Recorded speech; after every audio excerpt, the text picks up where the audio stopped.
What it is, guys, welcome back to another video.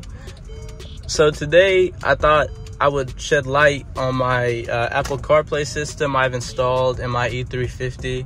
So I've been meaning to make a video on this for a minute now, but I just never really got around it. I think I did make a video about it, but I just kind of lost like the footage of the driving and everything. So I thought I'd just make another one and just talk about, is it really worth getting this Apple CarPlay in your car? So there's a specific one that I got. So I thought I'd make it about that. I forgot the name of the one I got, so I'm probably gonna put it in the description and all that. I'll put a link up to it. It's not too expensive. It's honestly, I mean, not trying to spoil the video, but it is worth it. But there's pros and cons that come with having an aftermarket Apple CarPlay system. I think it's called actually Road something. I'll just put it up here. But anyways, what you do, you just connect your phone. You just press on the Apple, your phone's setting right there, and there you go. You have your Apple CarPlay right up here. Pretty neat, man. Honestly, I really love the way it integrates into the screen. I know there were some that were for sale that kind of took out the screen, which have the whole system kind of like outwards, like a C300 would.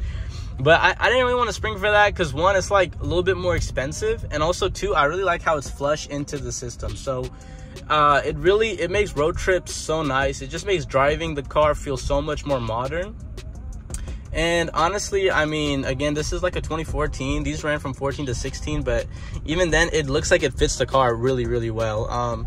If you look closely, I mean, there are settings for it to fit a bunch of different cars. It could probably, I think it fits like Lexus's, BMWs, a bunch of different cars. There's different settings on the back of the box for the type of car you have, and like settings that would fit on that screen perfectly. So again, this is like, it's fitting pretty well. I don't know if you can tell in the camera, but there are little edges that are not fully flushed in, but honestly it doesn't really matter because you'll basically never notice it. It makes daily driving so much nicer. You have all your music up here. You know how Apple CarPlay is. It has all the Apple stuff in here. You can scroll through your apps, your phone, you can make calls, all that. So it's feels like pretty OEM, not gonna lie. So I mean, it would feel super OEM if it worked as smoothly as it looks right now. So yeah, I mean, overall it's not a bad system, but the con of this system, and really like the most annoying thing, it's so obnoxious when I tell you, like when this happens to you, when you just started your car in the morning, or when you're driving and you go up a hill in a certain way or go down in a hill a certain way. And again, this is not like a deal breaker. If you really want like a super flush one, there's probably better options on the market. But again, this one for the price, 100% worth it. If you're on a budget, I mean, it's better to get this than not have Apple CarPlay in your system. I'll show you guys what the OEM looks like. I can switch from the back button. There's buttons right here. I can switch from back or start. It integrates into it pretty nicely. You just hold it down and it'll just switch back.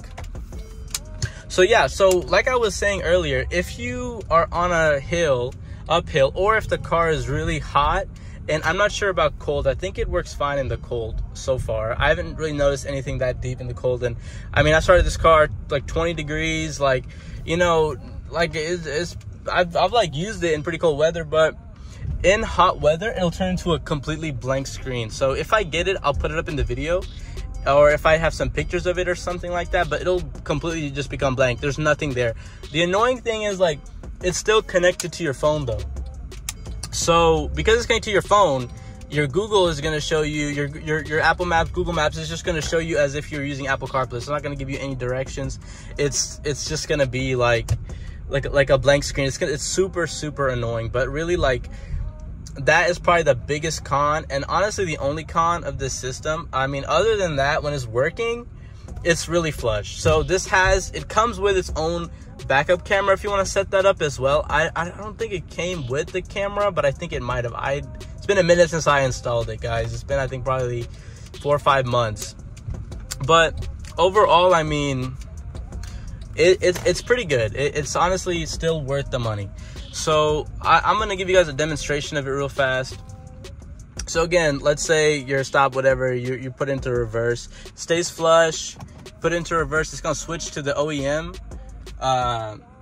backup camera if you have a backup camera. If not, it will, there's like a way for me to show it, but it'll basically show like a black screen of the camera that would have came with it. So I mean, again, overall it's pretty good. It has all your features, and also other than Apple CarPlay, it also has, if I can get it to go back, give me 1 second. I think there's like an option on here for home. Yeah, so this home right here, it should take you back to the Apple CarPlay, and there's an option for AirPlay in here as well. So AirPlay, I wish it really worked way nicer than it does. So the main thing, it'll show whatever you want to see on the screen for sure, but when it comes to audio, there's no real audio. So you can play YouTube videos, whatever you want to put on here you can put, but there's no audio that's going to come out. I know I've seen other systems have audio with their YouTube or whatever you're showing. I don't know what's up with this one. Maybe my settings are not configured right, but I've been trying really hard to get it to play YouTube or AirPlay. With audio, it doesn't work. There's also some other stuff in here like Wire Auto Link. I actually have I guess that's for Android, my bad, but yeah, you can use Android Auto in here too. I don't know what Wire Auto is. I guess that's Android stuff too. Yeah, so you can put USB in here, I guess for something. I think for movies or something. I'm not sure really. Like, I'm not that into all that shit, but we have an option here for YouTube as well.